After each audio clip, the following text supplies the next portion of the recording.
Welcome back. It's News Hub Extra. Now, oil major Shell's Nigerian subsidiary is launching investigations into reports that an illegal oil tap ran for 9 years on a pipeline it operates, a spokesperson said. The Nigerian National Petroleum Company Limited also claims that the theft point extended from the Trans-Escravos pipeline and that the Afremo platform operated by the Shell was suspected exit point of the stolen crude oil. So we're talking about pipeline vandalism in the oil and gas sector. And we have Olabode Showumi. He is an oil and gas expert. You're welcome. Thank you. How are you doing today? Very well. Thank you. Good morning. Good morning. Okay. I've heard over time about vandalism. But the one that is really breaking my back right now is that it has been on for 9 years and that it hasn't been undiscovered. So how is that possible in the first place? Well, it's the spokesperson that said it has been on for 9 years. Yes. So the first question to ask him is that how did he know it's 9 years? So because when we bring statistics, the reason why statistics are statistics and accepted is because they can be verified. Otherwise, anybody can throw up figures. The way oil wells are operated, whether they be a PSC, production sharing contract, or whether they be a JV, is that you have a group of partners who agree to work together, and then you have one of them who operates it, because too many cooks can spoil the broth. So if it is Shell, Total, Ajib, and all that, one of them agrees to be an operator. I think one of the things that can and should be done, even by the media, is to ask for the operator briefing. So because operators usually, typically, they will do a briefing on in terms of the activities that they are doing. There is no way, absolutely no way, so we are talking scientifically now, that there is no way that that extent of leakage can be happening in those pipelines and they won't know. So this is science. It has nothing to do with opinion and all that. If you put, if you make water to experience temperature rise, at 100 degrees temperature, it will boil. It doesn't matter whether it is in London, whether it is in my village. That is science. Science is science because it is verifiable. So those, the crude is a fluid, like water, when they move, they create a pressure. If you alter the pressure at any point, it affects many things, including the exit. The easiest way you can compare it is, if you have a garden or you have hose pipe that connects with your car, I mean that you used to water the garden or you used to wash the car. If that hose is leaking, you will know. Definitely. At the exit. You don't need to be a scientist. You don't need to, just by pure observation. So what we are talking about is not even little volumes of that. We are talking about 1,000 times the volume of that. So if there are leakages, it has to be more. So the point I'm trying to make is that there are so many things in the media that these people have said. I think they should be investigated. Further questions should be asked.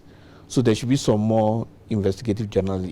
It is not my place to say anybody is saying the truth or not saying the truth. But what we do know are certain things that are facts.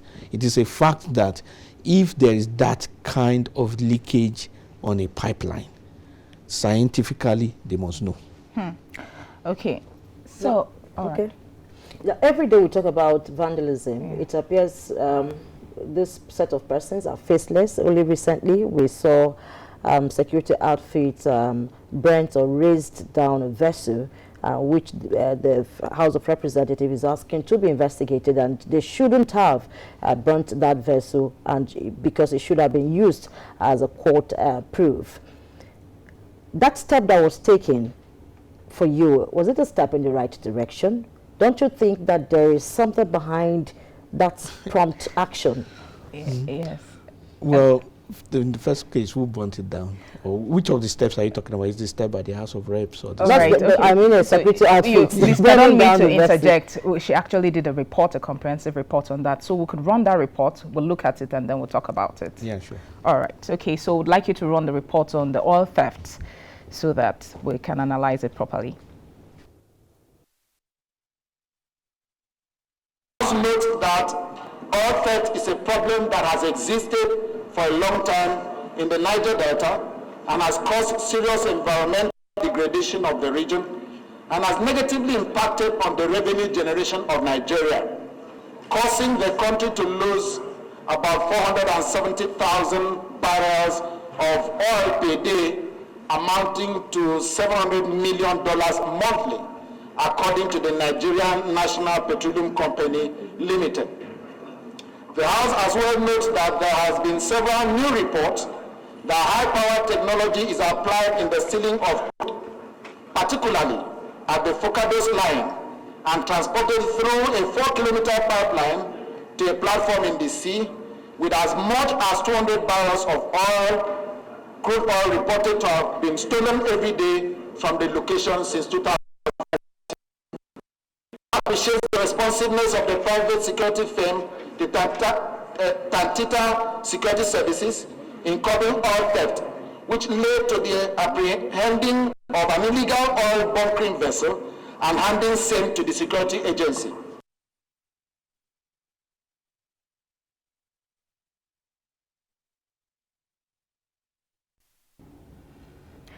Okay, so that's the report, and a lot of allegations of the money. It said $700 million monthly. That is not small money. And then we had another report of $10 billion being lost to oil theft, and this has gone on for a very long time, and of course it's going to have an effect on the economy. How do you think this can be nipped in the bud? Okay, it has already had effects on the economy.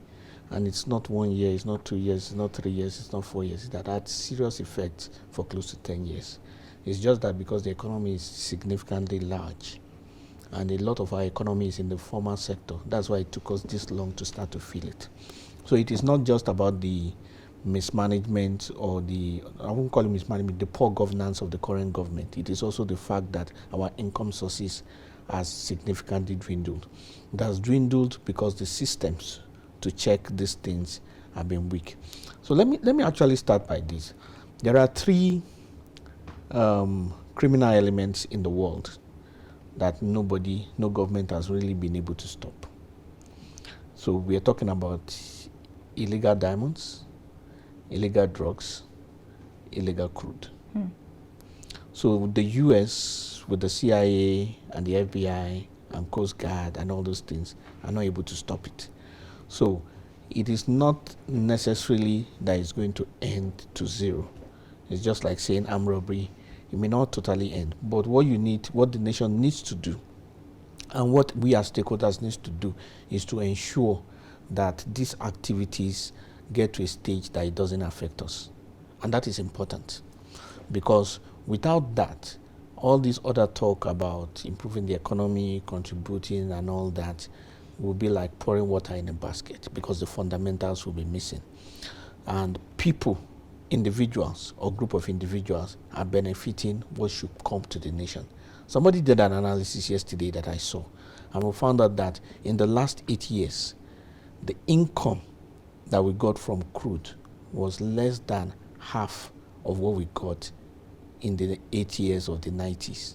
That's between 1990 and 1998. So you're talking about the Babangida to the Abdulsalam era when they handed over. So even then, when we felt the economy was not doing well and all that, what we actually got this time was less than half of what we got at that time. I mean, the Jonathan administration got close to $480 billion. This administration got less than 100. So it is not even about capacity or magic or competence in terms of this. It is just the fact that the money to spend is actually not being there, because things are happening. So it speaks to something. It speaks to the fact that things function well in a system and not an individual. the idea that when you have a head, we call it the Messiah complex, when you have one person, he will solve all the problems, is a lie. Because it is systems that actually build institutions, and it is institutions that run democracy. President Donald Trump was not considered the perfect president, but irrespective of his excesses, there were limitations to what he could do because you had independent institutions that existed within the US governance. So, and those institutions had life of their own that no one individual could affect it. But because we are a developing nation, institutions tend to take the life of the head. So if you, in the National Assembly, the institution of the House of Reps will take the life of the kind of speaker that is there, or the Senate will take the kind of speaker that, the AFCC will take the life of the kind of head that is there. It ought not to be that way. Those institutions ought to have their own culture such that they can stay and endure and protect what they should do. Now, the systems that are to protect the oil industry are weak and negligible. And that is why all these things are happening. And one of the reasons why the systems are weak is not because procedures, policies, and laws are not in place. We have them. But it takes more than procedures, policies, and laws to get those things. You also take what you call checks and balances, which is essential for any governance. Otherwise, autocracy and irresponsibility sets in. One of the people to check any system is civil society, is the media. The media is not asking the right questions. The civil society are not asking the right questions. They're not probing. You get. NATI releases a report every year saying they've been theft. They've been doing it for more than 10 years. Nobody has really asked why those things are there.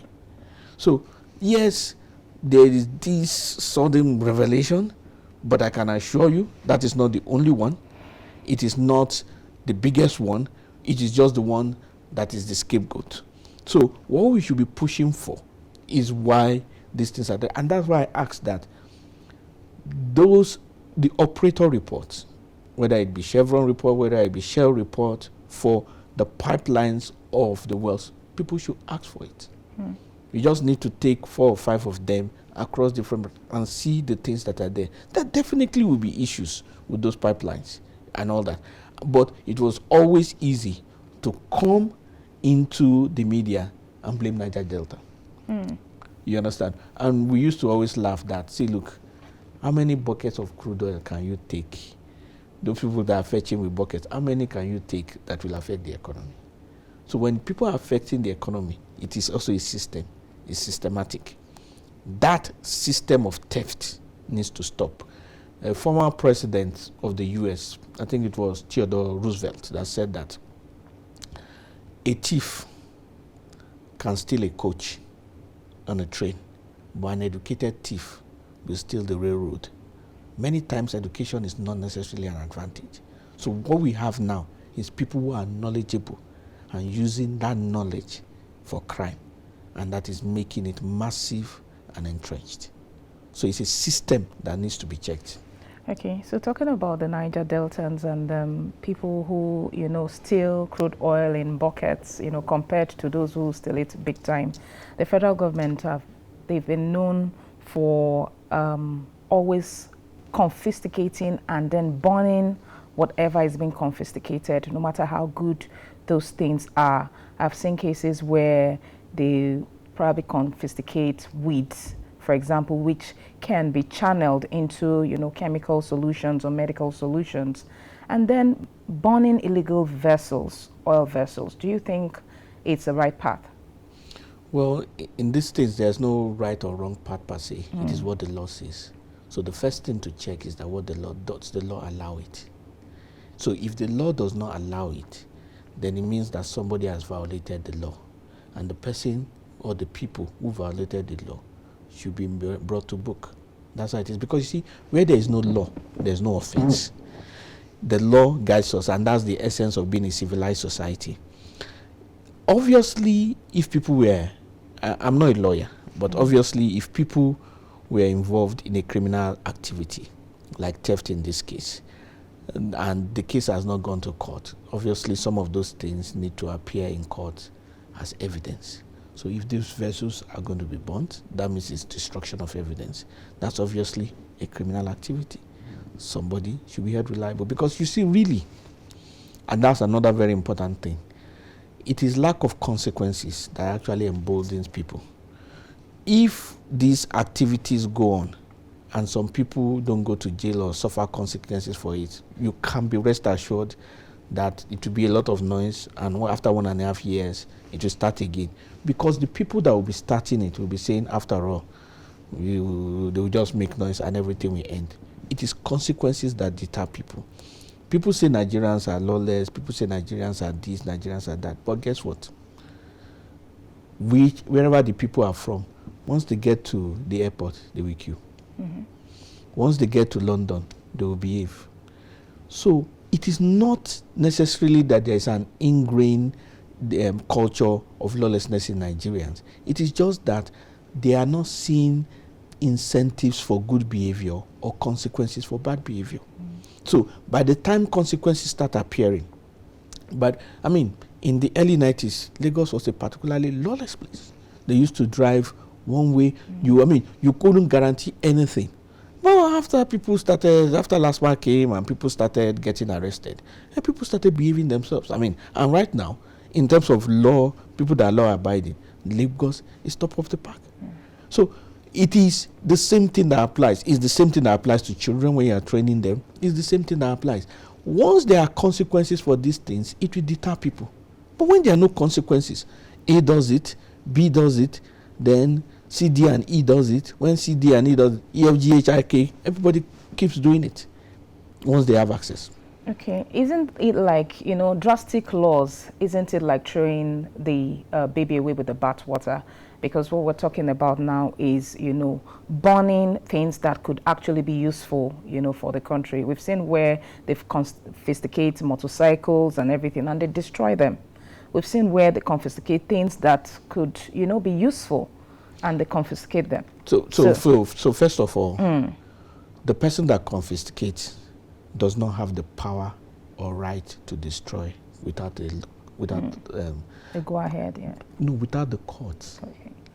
Because you see, you cannot be prosecution and judge. That's a basic fundamental law of justice. You cannot be the person accusing and the person declaring guilty.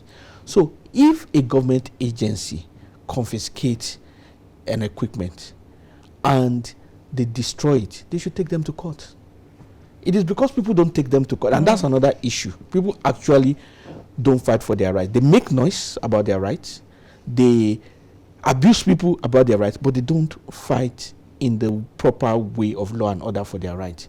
Take them to court. It's a clear-cut case. They can't win it. I mean, it was a professor from Unilag that first took last man to court, that they had no right to charge him a fine, even though and the court said yes, because basically, this was more than 10 years ago now. He said basically that yes, you are empowered by law to arrest. The law even actually gave them the power to fine, but the court said no.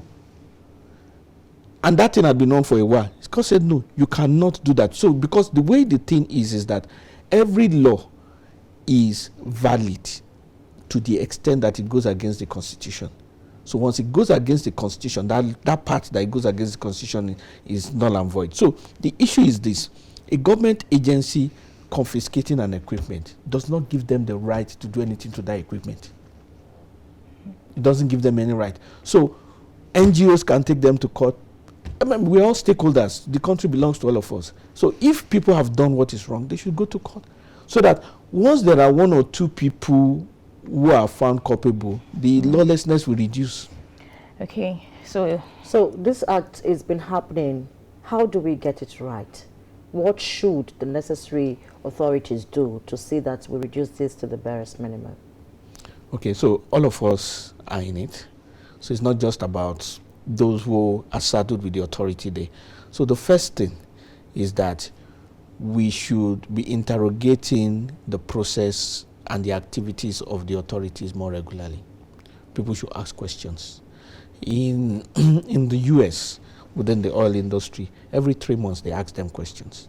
So because they do the audited report, then those people are now used to it. So every 3 months they will address the media, they will address analysts and say things. We can make that a culture too, that what has happened here, it doesn't necessarily have to be yearly, that what has happened here, you understand, you have a right, you can ask the operators, you have a right, you can ask even the non-operators who are partner, because simply because somebody is not an operator but a partner does not mean the person is not responsible. So you can ask people, you can ask the NNPC, you understand. Like I said, the right questions are not being asked. And the truth is that if you call people who have experts in this thing, we can speak with the Nigerian Society of Engineers. You can speak with petroleum engineers. I'm talking privately and say, okay, this is what they are saying. What do you think? They're not going to come and meet you and start saying this. But if you speak to them, they will tell you what's up. And that's how all those things are done. Okay. So lastly, we'll take this very quickly. It has been alleged that Yes. people in government are also involved in this. So how easy is it going to be for them to shoot themselves in the legs trying to fight this? Well, I cannot speak to allegations, but I can speak to how things should work. Whether people in government are in it or not, the more transparent a system is, the less corruption there is there. Our own job is to make the system transparent. That is just the truth. So all bad activities happen in darkness. To solve it, you put on light. So what we should do is not necessarily look at this and that, and that's why I kept talking about systems. Let there be a proper system in place, because an individual cannot fight a system, no matter how powerful. Once a system is in place, you can't fight it. So it's our own responsibility to ensure we get everything and have a system that is working. It is that system that will fight it. Look, people don't like the Lebanese.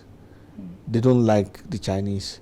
And the Chinese, as even the Indians to a large extent. But guess what? They can't steal from them, those that work with them, because those people have systems in place. It is the systems that protect it.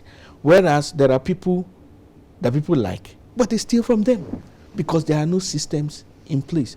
Put systems in place. Theft will go.